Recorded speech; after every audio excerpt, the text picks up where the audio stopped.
Oi pessoal, tudo bem? Eu sou Gisele Dominici, psicóloga, e eu vim aqui hoje para responder algumas perguntinhas que vocês me mandaram lá no Instagram, e aí eu selecionei algumas delas, porque a gente sabe que psicoterapia, terapia, psicólogo, tem algumas questões que as pessoas ainda não conseguem compreender, não é mesmo? Então vamos lá, eu vou responder algumas aqui, e se vocês tiverem mais perguntinhas, me segue lá no Instagram também, fiquem aqui comigo no YouTube e mandem mais perguntinhas que eu vou responder com o maior carinho. Tá, então vamos começar. A primeira perguntinha é: como é ser psicólogo? Eu não sei. Eu conheço algumas pessoas que dizem que estão iniciando na psicologia, né, fazendo faculdade, porque elas amam a psicologia. Na verdade, o meu começo, eu posso dizer também que foi porque eu amo a psicologia. Mas por quê? Como assim eu amo a psicologia? Na verdade, é o comportamento humano.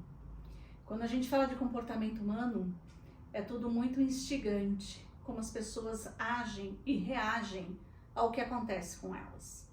E aí eu fui buscar, né, na minha trajetória, cursos, pós-graduações, que me ajudem com técnicas e com mais conhecimento, para eu poder ajudar aquelas pessoas que vêm aqui para o consultório, para poder entender melhor o que acontece com elas e ajudá-las a resolver os seus problemas. Todas as pessoas que me conhecem, que estão à minha volta, sabem que eu sou apaixonada pela minha profissão. Cada vez mais eu procuro criar coisas novas, criar recursos, buscar recursos de amigos, né, de amigos profissionais na psicologia, para poder ajudar esses pacientes. Então, se você estiver pensando em ingressar na psicologia, procure conhecer um pouquinho mais o que a psicologia trata. Hoje em dia a gente sabe que a psicologia, ela abrange um leque enorme de possibilidades, onde ela pode ser atuada. Eu atuo na área clínica, onde eu atendo crianças, adolescentes e adultos, e tenho vários outros projetos que envolvem a psicologia também. Então, para mim, a psicologia ela veio para minha vida porque eu sempre quis ajudar o outro. Obrigado, amigo. Você é um amigo. Eu sempre quis colaborar para que o outro pudesse encontrar a solução para os problemas que aparecem na vida deles. Próximo. Por que eu fico triste do nada? Então, as pessoas perguntam isso, né? Nossa, Gisele, por que eu fico triste do nada? Eu não sei, é uma tristeza que aparece assim e eu não sei explicar. Na verdade, é óbvio que dentro de uma psicoterapia, a gente vai procurar descobrir o que está acontecendo com aquela pessoa, em que setor da vida dela ela se sente mais triste, em quais momentos ela se sente mais triste, para saber por que essa tristeza está aparecendo. Será que tem algo que ela quer realizar na vida dela e ela não está encontrando uma maneira de conseguir fazer isso? Ou será que ela está num relacionamento que não está trazendo aquela alegria que ela gostaria?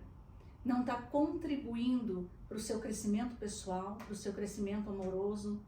Então existem várias coisas que podem fazer com que a pessoa fique triste. E num primeiro momento, é um pouco difícil da gente perceber isso. E aí quando você procura, né, ajuda, é mais fácil, porque tem um profissional com técnicas específicas para ajudar você a pensar, a refletir e entender o porquê dessa tristeza estar aparecendo. E tem uma diferença grande, tá, galera? Entre tristeza e depressão. Hoje é muito comum falar, né? Ah, eu tô deprimido. Nossa, acho que eu tô com depressão. Não é assim que funciona, tá? Tristeza é um estado em que a gente se encontra. Faz parte das nossas emoções. Eu posso estar mais triste, menos triste, assim como eu posso estar alegre, com raiva. Então a tristeza é importante investigar, saber qual o fundo, o que está causando essa tristeza. Gi, aproveitando que você falou sobre depressão, tem uma pergunta aqui que fizeram: depressão é doença? Como identificar? Bom, hoje nós sabemos que a depressão é uma doença, sim. E como uma doença, ela tem várias características. Ela se inicia com uma tristeza e se não for olhada, né, se não for cuidada, ela pode chegar a uma depressão.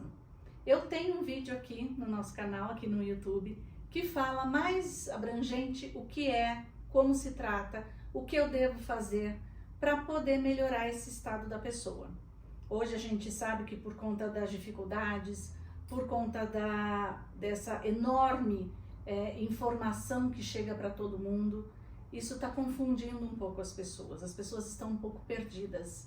E por estarem um pouco perdidas, acabam se desligando de algumas coisas e vem preocupações, e tudo isso pode eventualmente estar gerando uma depressão. Mas assista lá, veja direitinho do que se trata a depressão. Eu acho que vai ajudar você a entender um pouquinho melhor. Próxima pergunta. O que é a Turma da Nola? A Turma da Nola é uma galerinha que chegou para ajudar as crianças e os adolescentes a se alimentarem melhor. Mas não é só isso. Como vocês sabem, eu sou psicóloga e, é claro, o meu trabalho é voltado à psicologia, a questão emocional, psicológica. Mas a Turma da Nola, ela surgiu com uma paciente, é uma história verídica, onde essa paciente precisava se alimentar melhor. Mas a partir disso, nós conseguimos fazer com que ela, além de se alimentar melhor, ela também melhorasse a sua relação com a sua família. Porque esse é o intuito, através da alimentação, melhorar as relações familiares. E aí surgiu a Turma da Nola, que é através do livro, né, que eu conto essa história, que eu trago essa história para vocês, que eu trabalho dentro do consultório as dificuldades das crianças na questão alimentar, na seletividade, na dificuldade de experimentar um alimento novo, na dificuldade de ser compreendido com o papai e com a mamãe quando ele não quer aquele alimento. Então a Turma da Nola, ela veio para colaborar, para que algo concreto chegue para a criança. Porque a criança precisa do concreto, para ela poder verificar se aquilo realmente existe, se aquilo é possível. Então a Turma da Nola chegou com esse intuito e ela está crescendo e tem novos projetos que mais para frente vocês vão ficar sabendo, mas o intuito da Turma da Nola é ajudar aí as crianças na relação alimentar e a relação familiar. Próxima pergunta. O que você acha do uso da tecnologia, celular e tablet pelas crianças? Você tá falando sério? Ih, rapaz. Putz, cara. Hoje a gente sabe que é necessário, não é mesmo? A gente hoje, infelizmente ou felizmente, não sei dizer ainda, mas a gente não consegue ficar sem o WhatsApp, sem se comunicar pelo WhatsApp, por exemplo. A gente usa as redes sociais para divulgar os nossos trabalhos. As pessoas usam as redes sociais muitas vezes para se promover também, além de mostrar o seu trabalho, para brincar, enfim. A rede social hoje ela é muito útil. A gente não conseguiria, né, se comunicar talvez sem a rede social. Ela facilita a nossa vida, né? Tem uma facilidade envolvida aí. A questão que é, né, um ponto para a gente pensar é o uso da tecnologia. O quanto essa tecnologia está sendo usada, seja ela por crianças ou por adultos também. O quanto eu fico conectada, onde eu esqueço da vida real. Eu esqueço de estar com o outro para eu compartilhar, para eu trocar com essa outra pessoa. De olhar aqui no olhinho, de conversar, de se tocar, de se abraçar. Isso é muito importante para o desenvolvimento humano. Isso é muito importante para nós na vida adulta também. Então vamos pensar com carinho nessa questão de quanto tempo eu fico realmente mexendo com a tecnologia, quanto tempo eu passo ali no meu celular, ou as crianças jogando, ou nós adultos olhando, né, tantas coisas, tantos trabalhos. Vamos também estar mais próximos fisicamente daquele que a gente ama. Isso pode fazer muita falta para você. Como lidar e não surtar em um ambiente de trabalho tóxico? Devo pedir demissão se estiver afetando minha saúde mental? Isso é uma coisa muito interessante, né? A gente fala que quem trabalha naquilo que gosta não é trabalho, é prazer. E muitas vezes isso não é possível. Muitas vezes eu preciso me sujeitar a estar em um local de trabalho onde não está sendo benéfico para mim. Na verdade, né, eu dou uma sugestão, na verdade eu dou uma opinião, acho que é melhor assim, né? Se aquele trabalho não está te trazendo benefícios que você espera para a sua vida, é importante que você busque, mesmo que não seja o tal trabalho prazer, mas é importante que você busque estar num ambiente de trabalho que você possa crescer, que você possa se desenvolver profissionalmente, que você possa mostrar a sua capacidade de crescimento. E sempre, se não está sendo possível agora, tenha um pouquinho de paciência, mas não desista de procurar. Não desista de buscar aquilo que você sonha, aquilo que você deseja para a sua vida. Às vezes, é claro, a gente é obrigado a estar num ambiente onde não é lá exatamente onde a gente gostaria de estar, não é mesmo? Mas as coisas às vezes acabam fazendo parte da vida. E olhe para isso como algo benéfico para você, porque são nas dificuldades que a gente encontra as melhores soluções, são nas dificuldades que a gente aprende muito, nas alegrias também, mas pense um pouquinho sobre isso. Próxima pergunta. Como lidar com o luto? A dor passa? O luto, principalmente nas crianças, é um pouco complicado de conversar sobre esse assunto, não é mesmo? Mas eu digo aqui para você que a dor, ela ameniza. O luto, ele tem um tempo e você precisa viver ele. Você precisa sentir toda essa dor, chorar toda essa dor. É importante que se faça isso. Afinal de contas, o luto é a dor pela perda de alguém que amamos. É a perda daquela pessoa que a gente queria o tempo todo que estivesse ao nosso lado. E às vezes isso não é possível. Mas à medida que o tempo vai passando, a gente vai tendo uma compreensão maior. O coração vai ficando um pouquinho mais leve. A gente começa a ter lembranças boas daquela pessoa. E o que fica é a saudade. A saudade daquele tempo bom em que a gente estava com aquela pessoa, que a gente se divertia com aquela pessoa. E aí essa dor, na verdade, ela é uma dor diferente, porque eu chamo essa dor de saudade, vontade de estar junto novamente.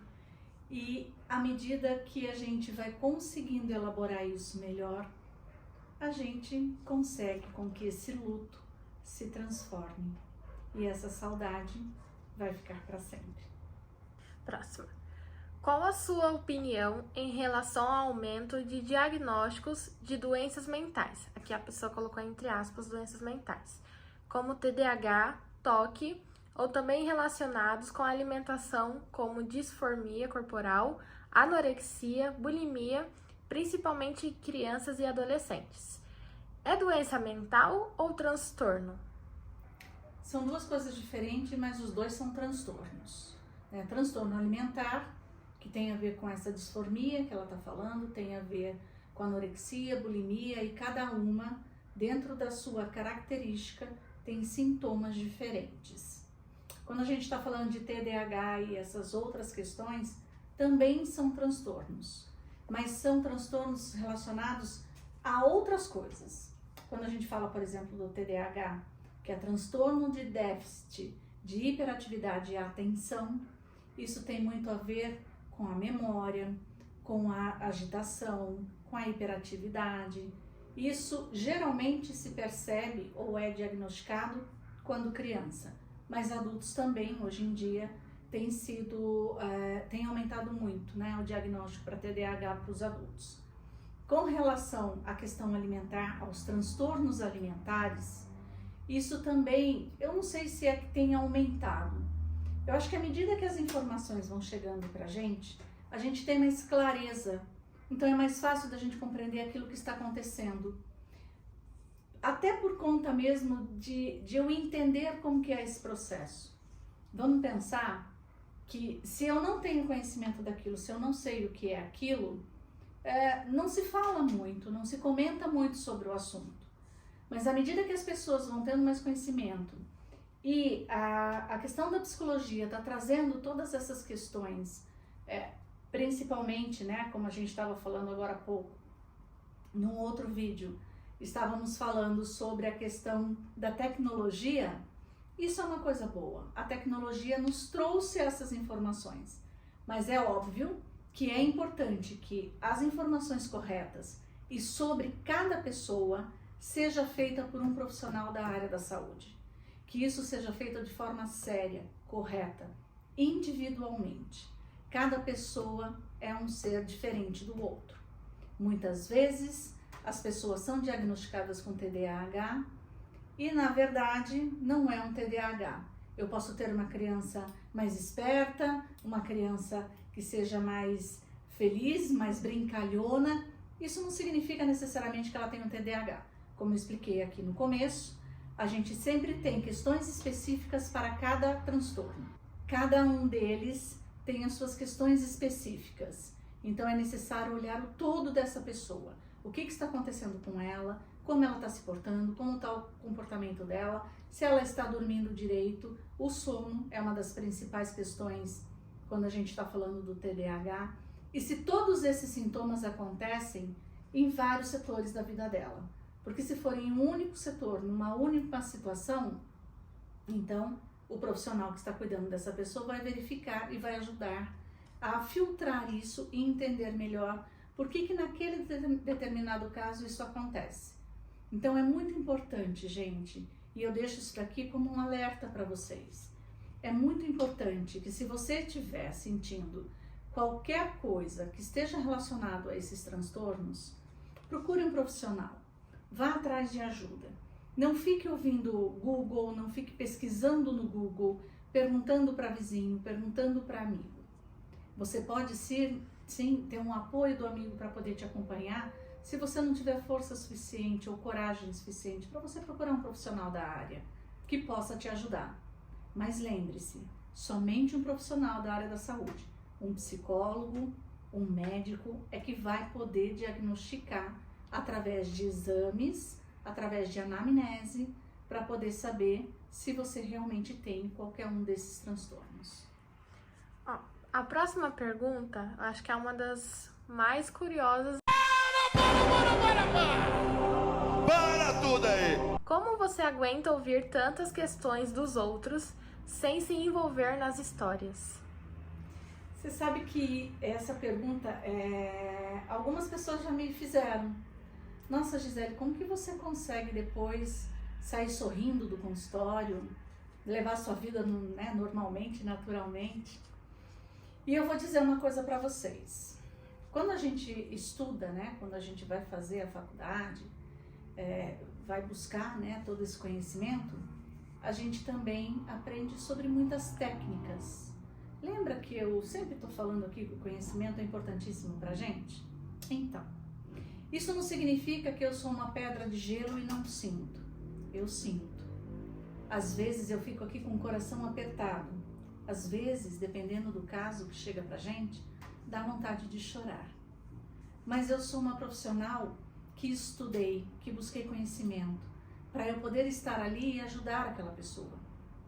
Eu posso ser aquela pessoa que pode ser um pilar no começo, que vai ajudar aquela pessoa a suportar tanta dor, seja ela de qual motivo for. E para isso a gente se prepara. Tem todo um processo de preparação. E eu não sei se vocês sabem ou não, mas psicólogo também faz psicoterapia. Algumas vezes por conta de, a gente chama de, como se a gente pegasse aquilo que o paciente estivesse trazendo, Se algum paciente traz alguma situação que é muito próxima de algo que eu já vivi, aquilo mexe com a gente, é claro que mexe. Mas para isso nós fazemos também psicoterapia. Agora, para eu resolver e ajudar aquele paciente dentro das questões que foram trazidas, existe a supervisão em psicologia, onde a gente se reúne com outros profissionais, discutimos o caso e aí isso nos ajuda nesse processo para poder ajudar aquele paciente que vem nos procurar ajuda. Qual a diferença de um psicólogo e um psiquiatra? O psiquiatra é um médico que faz medicina e que pode estar dando avaliações, ele pode receitar medicações, E o psicólogo só não pode receitar medicações. A gente faz 5 anos de psicologia, e aí é claro, como um médico que tem lá o tempo de medicina, depois ele não vai fazer especializações. E aí ele vai para ginecologia, ele vai para geriatria, e ele pulveriza, algumas vezes, né, e procura alguma especialidade para ele poder trabalhar. O psicólogo, depois do tempo de faculdade que ele se forma, ele também pode procurar algumas especializações. Como eu digo aqui para vocês, a psicologia tem um leque muito grande de trabalho. E aí você pode escolher em qual área você quer atuar. Mas para isso, precisa de muito estudo. Precisa se formar, precisa buscar muito conhecimento. Eu, particularmente, sempre deixo para as pessoas que me perguntam, que me procuram, eu deixo uma dica valiosa que eu uso para mim. E se servir para o outro, ótimo. Se não servir, tudo certo também, não tem problema nenhum. Eu, particularmente, participo de cursos, de simpósios, de congressos, de pós-graduações. Por quê? Porque é importante para mim, eu, Gisele, ter conhecimento. Porque quando a gente fala de comportamento humano, a gente sabe que muda. Pensa nos teus pais ou nos teus avós lá atrás, como que era o comportamento deles, como que eles resolviam as questões deles. E pensa um pouquinho hoje, como o mundo está, quais informações nós recebemos, para a gente poder também resolver as nossas questões. Então eu deixo aqui para vocês essa dica. Busque conhecimento, se intere do assunto. Você vai ser um profissional incrível na sua área. E eu tenho certeza que aí a gente chega onde a gente quer. Qual é o valor de uma terapia? O valor da terapia, ele depende um pouco, né? Se a gente está falando do interior, por exemplo, de São Paulo, né? Vamos pegar uma média do interior de São Paulo. Aqui, se eu não me engano, e eu falo do interior de São Paulo, aqui tem uma média de terapia de R$150 a R$300, acho que varia mais ou menos dentro dessa faixa. Se você for num psicólogo em São Paulo, capital, por exemplo, esse valor já muda, esse valor já é maior. E aí por que, né, essa diferença? Talvez porque em algumas situações no interior pode ser que a estrutura que esse psicólogo vai estar oferecendo, né, para o seu paciente, no interior de São Paulo, pode ter um custo menor do que, por exemplo, um espaço que a pessoa pode ter na capital, por exemplo. Então, isso varia um pouco de lugar, né, de cidade, de número de habitantes. Então, não dá para especificar exatamente direitinho qual seria. Mas eu acredito que entre 150 no interior, entre 150 e R$300. Última pergunta. Quando é a hora de procurar um psicólogo? Você precisa procurar um psicólogo quando você perceber que algo está mexendo com você, que você não está conseguindo mais controlar as suas angústias, as suas dores, as suas dificuldades. Quando você percebe que as coisas estão muito difíceis para acontecer. Quando você perceber que o seu círculo de amizade já não é o suficiente para dar as respostas que você procura. É aí que você precisa procurar uma ajuda. Quando você se sente sozinho, sem respostas para nada do que você procura. Eu acredito que esse é o momento de você procurar um psicólogo, procurar uma ajuda, para você compreender melhor o que está acontecendo. E a psicoterapia, ela é, na verdade, um caminho para a gente conseguir entender todo esse processo da nossa vida. Algumas vezes ela é mais fácil, outras é um pouco mais difícil, mas é óbvio que eu, como psicóloga, como profissional da área, falo sempre, se todas as pessoas tivessem a oportunidade de procurar um acompanhamento terapêutico, seria muito bom.